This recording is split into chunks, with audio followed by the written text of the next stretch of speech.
स्वागत है आप लोगों का आपके अपने educational channel home science with Pooja में, और जिसमें हम बात कर रहे हैं न्यूट्रिशन साइंस के बारे में। कल मंडे था और मंडे को क्लास क्यों नहीं आई? क्योंकि हम लोग आप लोगों के लिए इतना ज़्यादा एफर्ट करते हैं, मतलब आप समझिए जितने भी टीचर यूट्यूब पे पढ़ा रहे हैं बहुत ज़्यादा एफर्ट लगा रहे हैं हर क्लास के लिए, और अगर आप लोगों का सहयोग ही ना मिले तो फिर आप सोचिए कि कैसे मन करेगा आपके लिए क्लास लाने का।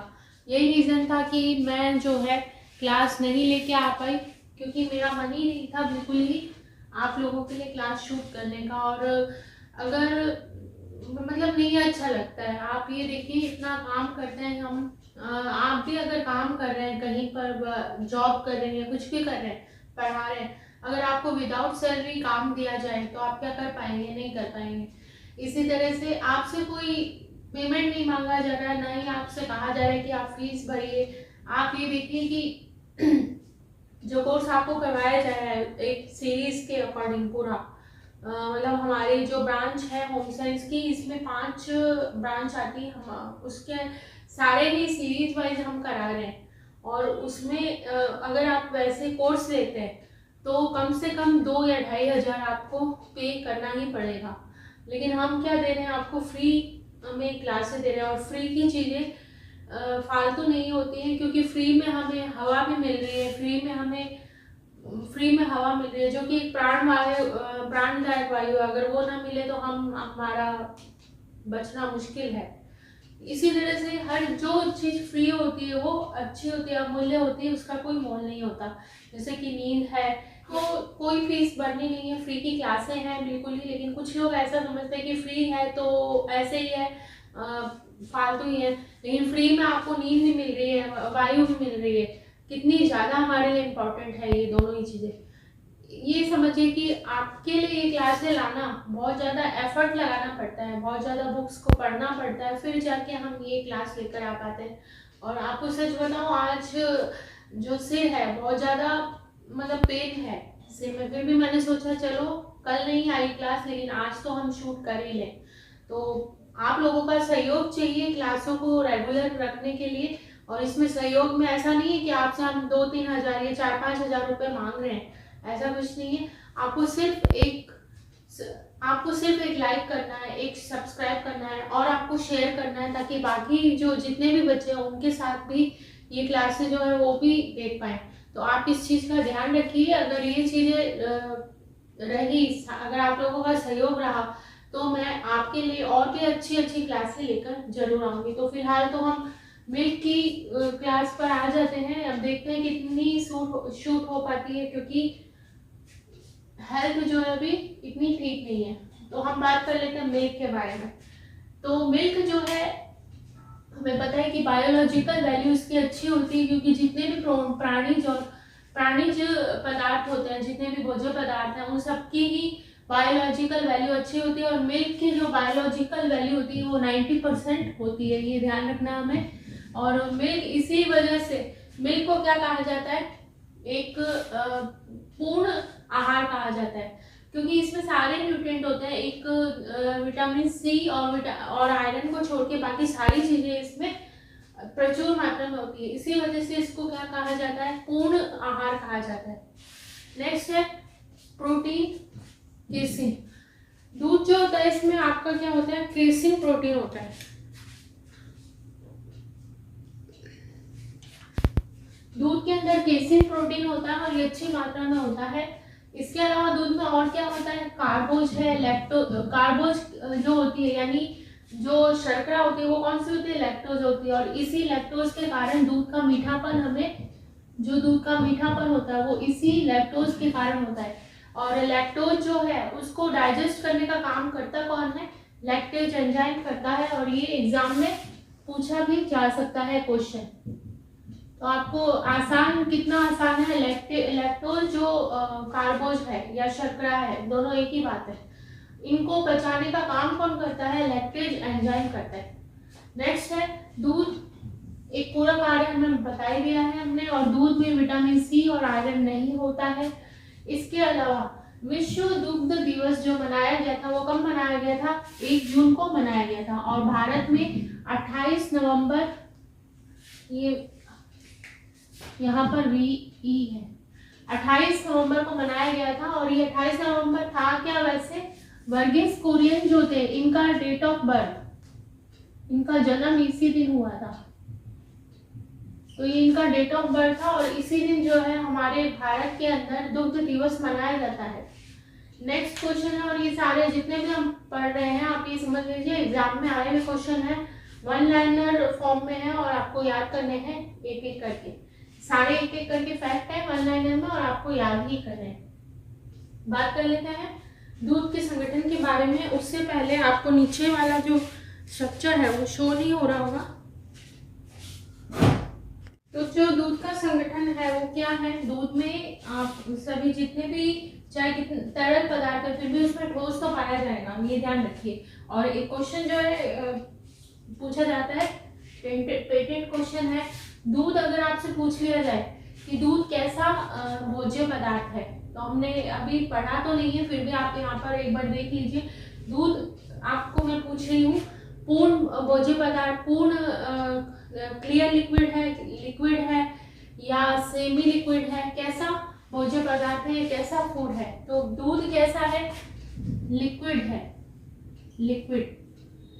अगर आप बात करते हैं क्लियर लिक्विड की, तो क्लियर लिक्विड तो बिल्कुल ही ऐसा भोज्य पदार्थ होता है बिल्कुल छना हुआ होता है, मतलब दाल वगैरह जो दाल का पानी होता है वो चीजें हमने पढ़ी भी है पहले भी पिछली क्लासों में, तो आप देख सकते हैं। तो एकदम छना हुआ जो लिक्विड होता है उसको हम क्लियर लिक्विड कहते हैं। और जो मतलब जिसमें थोड़ा बहुत वसा, जैसे कि दूध है, दूध में मलाई होती है, उस मलाई में भी कई सारी चीजें होती हैं, उसके बारे में हम देख लेते हैं। दूध में जो ठोस तत्व होता है वो कितना होता है, 12.75, कितना होता है 12.75% होता है। और दूध के अंदर, और ये जो ठोस है इसी के अंदर अब बात कर लेते हैं क्या क्या चीजें होती हैं। टोटल ठोस जो है वो 12.75% होता है। इसमें इसका क्लासिफिकेशन दे रखा है, प्रोटीन 3.5 और CHO यानी कार्बोज है, शर्करा एक ही चीजें हैं, और ये कितना होता है 4.80% होता है, 4.80% होता है ये। और फैट है वो होता है 3.80 और मिनरल जो है वो होते हैं 0.5%। तो ये जो है दूध का कंपोजिशन है। और तरल जो है वो कितना होता है 87.25। अब बात कर लेते हैं दूध जो है, दूध में क्या क्या चीजें होती हैं और क्या क्या चीजें नहीं होती हैं। तो दूध जो होता है उसमें क्या होता है, दूध में आपका मिथ्योनिन और थ्रियोनिन, मिथ्योनिन और थ्रियोनिन जो है अच्छी मात्रा में होता है, जबकि दाल जो होता है, दाल जो होती है उसमें मिथ्योनिन और थ्रियोनिन की कमी होती है। ये चीज हमने ध्यान रखनी है कि दूध के अंदर तो मिथ्योनिन थ्रियोनिन होता है, जबकि दाल के अंदर मिथ्योनिन और थ्रियोनिन नहीं होता है। इसी तरह का एक क्वेश्चन हमने पिछली क्लास में भी डिस्कस किया था, अगर आपने नहीं देखा है तो आप जरूर देखिए, क्योंकि इसी तरह के क्वेश्चन पूछ लिए जाते हैं कि भाई इसमें ये है तो इसमें है कि नहीं, क्योंकि सारे प्रोटीन वाले पदार्थ हैं और हम कई बार कंफ्यूज हो जाते हैं कि क्या इसमें है या नहीं है। इसी तरह से जो चावल होता है उसमें लाइसिन प्रोटीन नहीं होता है, इसी वजह से ये क्या होते हैं, अपूर्ण होते हैं। चावल है, दाल है, इनमें अमीनो अम्ल की कमी है, दाल में मिथ्योनिन थ्रियोनिन और चावल में लाइसिन। इनको जब मिला के हम खिचड़ी बना देते हैं, या खिचड़ी हमारा आपको पता होगा खिचड़ी जो है हमारे भारत का राष्ट्रीय फूड है, तो आपको ये ध्यान रखना चाहिए कि खिचड़ी क्या हमारे भारत का राष्ट्रीय फूड है, हमारा जो है राष्ट्रीय फूड है। और इसको जब हम बनाते हैं तो ये पूरा हमको दोनों चीजें मिल जाती है, तो ये पूरा पूर्ण आहार कहलाता है। इसी तरह से इडली सांभर मिक्स करके बना रहे हैं हम, तो जो चीज उसमें नहीं है वो उसमें मिक्स करके हम उस चीज की कमी को पूरा कर लेते हैं। बात कर लेते हैं दूध में जो पाचक होता है, मतलब दूध डाइजेस्ट कैसे होता है। एक क्वेश्चन ज्यादातर पूछा जाता है कि जब बच्चा दूध पी लेता है और दूध पी के अगर वॉमिट कर देता है, और वॉमिट आपने देखा होगा, नोटिस भी किया होगा, थक्के के रूप में करता है बच्चा, तो दूध ही नहीं होता, वो उसमें थक्के होते हैं। मतलब इससे आपने पनीर वनीर फाड़ा हुआ तो आपको कई बार आपने नोटिस किया होगा कि पनीर फटा हुआ होता है, तो वो मतलब उसमें वे वाटर होता है, वे वाटर के साथ में वो पनीर के थक्के टाइप होते हैं। इसी तरह से जो बच्चा होता है वो वॉमिट करता है, तो वो उसकी जो थक्के टाइप करता है, और वो होता क्यों है, क्योंकि रेनिंग के कारण होता है। रेनिन क्या होता है? एक पाचक एंजाइम होता है जो कि दूध के डाइजेशन के लिए जिम्मेदार होता है। ये रेनिन क्या है? पाचक एंजाइम। और कई बार इस तरह से भी पूछ लिया जाता है कि रेनिन क्या है? प्रोटीन है, एंजाइम है, इस तरह से पूछ लिया जाता है। प्रोटीन, एंजाइम है और कुछ और 2-3 चीजें दे दी जाती है। वो चीज आपको ये ध्यान रखनी कि ये रेनिन एंजाइम है। इसी तरह से यहाँ पे लैक्टोज जो है उसको डाइजेस्ट करने के लिए लैक्टेज एंजाइम काम करता है। दूध में जल घुलनशील, दूध के अंदर जो घुलनशील जल में घुलनशील है, ये दूध के अंदर जो जल में घुलनशील प्रोटीन होते हैं वो कौन कौन से होते हैं? लैक्टो एल्ब्यूमिन होता है, एक सीरम एल्ब्यूमिन होता है और पेप्टोन्स होता है, प्रोटियोसिस होता है और लैक्टोग्लोबिन होता है। तो दूध के अंदर जो घुलनशील जल में घुलनशील वसा और जल, हमें पता है वसा में कितना है, जल में कितना है। तो जल में घुलनशील जो है वो लैक्टो एल्ब्यूमिन है, सीरम एल्ब्यूमिन है, पेप्टोन्स है और लैक्टो एल्ब्यूमिन है। तो ये हमने देख ली है काफी सारी चीजें दूध के बारे में कि बायोलॉजिकल वैल्यू कितनी होती है, उसमें क्या क्या चीजें होती है और क्या क्या चीजें नहीं होती है, क्या चीज की कमी जो है हम अन्य तत्वों से पूरी कर सकते हैं। अब हम बात कर लेते हैं एक मेलार्ड रिएक्शन के बारे में, जो कि नेट का पेटेंट क्वेश्चन है। मेलार्ड रिएक्शन क्या होता है? तो आपने कभी दूध को गर्म किया होगा, जब जैसे हम खोया वगैरह बनाते हैं, तो खोया बनाते हैं तो उस समय आपने नोटिस किया होगा जब आप दूध को पकने रख देते हैं, खोया बनाने के लिए हम दूध को क्या करते हैं? लगातार पकाते रहते हैं धीमी आंच पर, ताकि वो खोया बन जाए। तो जब हम दूध को पकाते रहते हैं तो जब पहले वाला जो कलर था और अभी वाला जो कलर है उसमें चेंज होता है, आपने नोटिस किया होगा। जब वो खोया बन जाता है तो वो कैसा होता है? ब्राउनिश हो जाता है। तो दूध के अंदर क्या होता है? एक मेलार्ड रिएक्शन होता है। क्या होता है? Maillard reaction. दूध में एक मेलार्ड रिएक्शन होता है और ये होता क्या है? दूध को गर्म करने पर, दूध को गर्म करने पर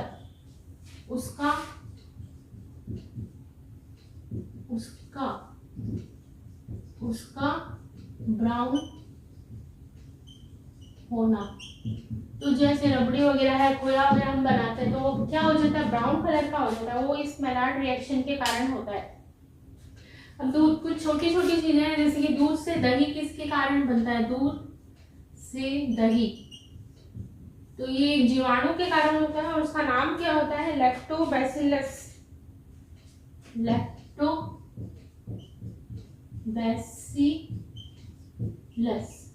दूध में कौन सी शर्करा होती है? लैक्टोज होती है। आपको ये इससे याद रखना है कि दूध से दही बनने की जो प्रक्रिया होती है उसमें कौन सा जीवाणु जिम्मेदार होता है? और ये अच्छे जीवाणु में आता है, ये होता है लैक्टोबैसिलस कैसीफैक्टर। इसी की वजह से जो है दूध से दही बनने की प्रक्रिया होती है। दूध में मिनरल्स होते हैं, कुछ खनिज होते हैं दूध के अंदर, और वो होते हैं कैल्शियम, फास्फोरस और विटामिन। आपको साथ में याद ही रखना है, ये तीनों बेस्ट फ्रेंड है। हमने बताया ही था कि कैल्शियम है, फास्फोरस, विटामिन डी, ये तीनों के तीनों क्या है? बेस्ट फ्रेंड है। एक के बिना दूसरे का काम नहीं चलेगा। आयरन नहीं होता है, विटामिन सी नहीं होता है, आपको पता ही है। और दूध में एंजाइम कौन सा होता है? लाइपेज एंजाइम होता है, जो कि डाइजेस्ट करने का काम करता है। दूध में क्या होता है? लाइपेज एंजाइम होता है। तो ये छोटे छोटे वन लाइनर क्वेश्चन है जो पूछ लिए जाते हैं। दूध में कौन सा एंजाइम होता है? Lipase enzyme. और ये लाइपेज एंजाइम क्या करता है? दूध के अंदर वसा होती है, मलाई होती है, उस मलाई को डाइजेस्ट करने का काम करता है।